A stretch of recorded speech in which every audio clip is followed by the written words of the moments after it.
was able to focus on the chess like nothing. But also because I had lost my world title by that point, I had lost my second place in the world rankings, many things had happened. Suddenly, I felt very liberated to play again very freely and happily, without this baggage of having to do something and so on. And it probably wouldn't surprise you to know that I won the tournament very easily. So, now that tournament in itself didn't open every door, but for me it was a good sign that at least my crisis had sort of finished. After that, the rest of the year I recovered, and then I spent many years, but there was a lot of chaos in the structure of the world cycle. So what I had to do was simply play as many tournaments as possible and just enjoy myself. And it was a very pleasant stage because I was traveling, playing tournaments, and there was nothing specific to do. I couldn't play for the world title because there were simply no matches. And I only had to enjoy chess. But that worked very well. So I actually for 2003 and 4 I won the, we have something called the Chess Oscar, which is for the best player that year. It's done by vote and so on. I won those quite easily, and then in 2007 I had a chance to play for the world title again.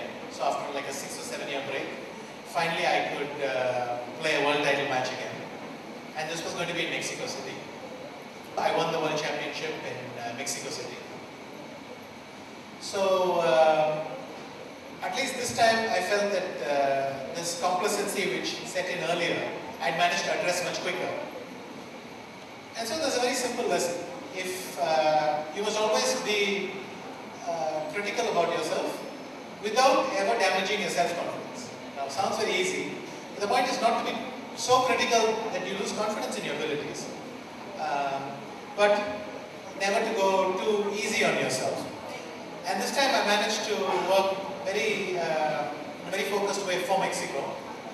But as soon as the signals of trouble came along, I remembered what happened earlier and tried to address them quicker. And then we moved into a different stage in the world title series. So what used to happen was there used to be matches. That is, matches between two players.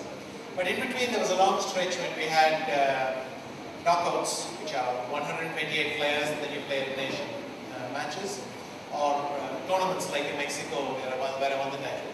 But now we moved back to the older tradition of playing one-on-one matches. And I was going to play someone called Kramnik, who had actually been world champion just a few years before. Against him, I found that the opening I used all my life, so it's 1e4 for those of you, is particularly ineffective against him. I found that he tends to be very strong against him. So I had to take the decision of whether I wanted to stick to my known area or go off somewhere else. And I decided that the most important thing was to take a decision quickly. By that I mean not to keep two options for too long. So roughly I tell you the time frame. November I had to take a call on what I was going to do, and the match was next October. But my point was simply that if I take a decision quickly, then we can work 10 or 11 months on what's going to happen. Or I can keep two options open for a few months and try to take a more informed decision. But then, when I take the more informed decision, we'll have at least 4 or 5 months to work exclusively on that. And so my decision was to leave the opening I was going to play, that I used to play all my life, and shift into his territory. So, a bit risky. And now there's no easy way to take these decisions. And I think it's sometimes said that you have to take very logical decisions, especially chess players are supposed to be very good at this, which is you evaluate your options very carefully, you try to compare, and so on. But sometimes there is no real answer. Both options will have pros and cons. It seemed to be more important that I just take an intuitive decision, and it didn't matter whether I took it in 5 minutes or in 1 day. Well, actually, I took it in 5 minutes and then pretended to think for the rest of the day. But anyway.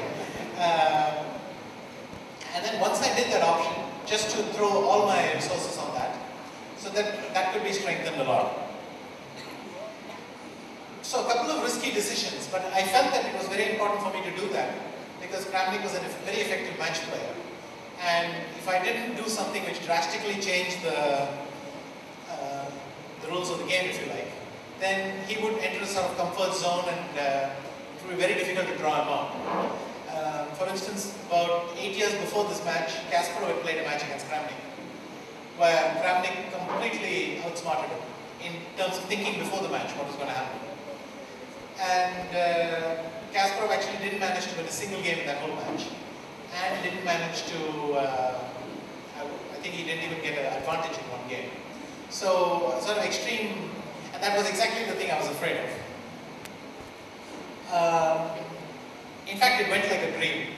And so you shouldn't necessarily assume that every time you take a decision like this, it will go like a dream. That was my best match so far. And sometimes just everything falls your way. You can't have that level of success every time, but still, sometimes you have to take huge risks if you want, let's say, huge rewards. The next match after that was going to be in Sofia with Veselin Topalov, and this was in 2010. Here, I knew that even if I took big risks, my opponent would be expecting me to take something or do something very unusual. So already the surprise value would be much lower than the earlier match. And so this time the main thing was to dampen my expectations a bit of success and just get prepared for a hard start. In fact, as if to prime me for this, a volcano went off in Iceland. And of course, European airspace was shut down, and we took a van ride for about 40 hours. Which is not the dream preparation scenario, but somehow we got there in one piece and could then start playing this match. Here, it was a very seesaw match. Never managed to get a grip. And actually, my opponent changed his approach in significant ways. So you can see that people were reacting to how I prepared for the previous match and doing very, very unusual things. The other thing is, Topalov seemed to think that it was very important to keep annoying me psychologically. So this means, you know, giving sort of slightly disparaging interviews, or I mean, during the game he would not talk to me at all. He started this thing of only playing a draw at the very end. I mean, nothing illegal, but you could see that he's trying to wind you up. And so it's very important to find some way to deal with that. Earlier in my life, especially in the 90s, I found that in these kind of situations I tended to crumble entirely. And so what I did for this time was, well, simply try to imagine the prospect of him becoming world champion and deciding that you want to stop that. So, I mean, you can do any sort of mental thought process you like, but you have to find something that is convincing and that will, but again, just like I mentioned earlier, the most important thing is simply to be aware of what's happening. The fact that I was aware that I could crumble was the most important thing I could do in this match. I mean, it's possible that I will take a lot of similar steps and one day the match won't go well, but it doesn't mean that the approach was wrong. The most important thing was to be aware that, to remember that in earlier matches, exactly this sort of thing tended to go very badly. One day you lose your head completely and you lose the match. And to try and being aware of this danger is sometimes just good enough. So that match finished in 2010. In fact, in the last game, it was my opponent who crumbled under the pressure. He kind of gambled everything on one game. And the gamble didn't work. So that, I think, was a huge relief for me, because the match had been going on till the very end, all 12 games, and it only finished at the end. And if I thought it was going to get easier this time with Boris Gelfand, actually it wasn't. It not really went to 12 games, but it went to the tie breaks beyond. Against Gelfand, I was going to meet someone completely from the other side. No psychological games whatsoever. He was incredibly friendly, well behaved, behaved in a very sportsmanlike way. And I think here the difference is he knew that he would feel very uncomfortable playing any sort of, attempting any gamesmanship. So he decided to be true to himself and just play the way he always does. But he was still incredibly motivated, and I could feel this before the match and during the match. He was very motivated, and though he was not sort of winding me up in the press or trying to do anything to unsportsmanlike, that doesn't mean it was easy. He was putting a lot of pressure on the chessboard where it belonged. This time, I couldn't find a single weakness of his to aim for. In fact, the whole match we kept drifting along. The only thing I told myself was never to lose my patience. So if your opponent is willing to drag it along, you say, okay, no problem, I'll come along as well. And you go to the very end.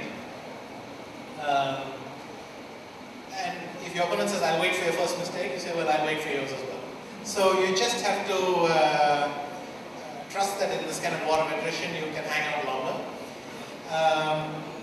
In fact, we didn't break the symmetry till the very end, till the tie-break game.